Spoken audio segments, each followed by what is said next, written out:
Hello again, it's Nelson Ford at the Gunsmith in Phoenix, Arizona. I have one of the most beloved cop guns I've ever seen. We'll call it a police gun, we'll call it a highway patrol gun. I think the highway patrol used them more than anybody. Although we exported some overseas, a ton of them were used here.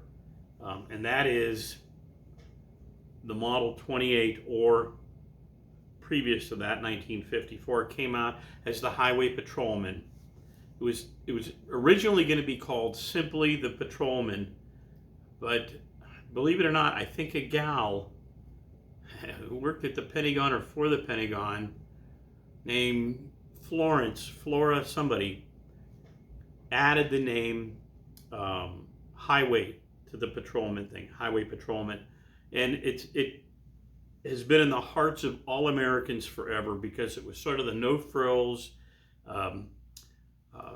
low polished finish, or sandblasted across the top and across the bottom of the trigger guard area. It was all bead blasted. There's no serrations on the rear sight or on the barrel ramp or the barrel rib. And so it was just sort of the plain Jane for the cops that wanted to carry a Magnum and didn't want to spend the money for a 357 Magnum, which is the original name of the what we call today Model 27. Prior to that, it was the registered model. And of course, they always have the checkering and the high polish, and were available at different sites. This one was ordered, I should have the list in front of me, 16 different states, I think, ordered and used these. And they had them in different capacities. Florida ordered them in a 5-inch with a satin nickel finish. That would be a great collectible. They're marked Florida State Police. Georgia used them, Wisconsin, Michigan. This is a New York State Police model, and they ordered them with a white outline and a red ramp, which you never see when you see these highway patrolmen. This one is marked New York State Police right on the side of it, which makes it very special. They made these from 84 to 86. There's there's a whole lot of hoopla and conjecture about how many they made. It could be anywhere. I've seen figures from 180,000 to 300,000.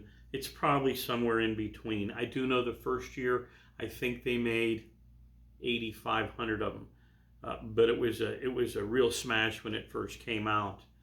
If you're a collector, there are things you might know that other people don't know. I used to always tell people the Model 27 and 28 have rear sights that are exclusive to themselves. The 27 has a checkered extension off the front of their sight here, like the top of their rib and the side of their receiver. Since this gun is given a flat finish and no serrations, the rear sight was made with no serrations, which makes this sight exclusive to this gun as well. That's what I thought. The United States Air Force ordered, I can't remember how many, 2-inch 38 special square butts with a low polish finish and a rear sight with no serrations. So the 28 actually shares this with the Model 56. There are other unusual things we should know about them. There were, I think, almost 100 8 3/8 inch barrels made for the Model 28. How cool is that?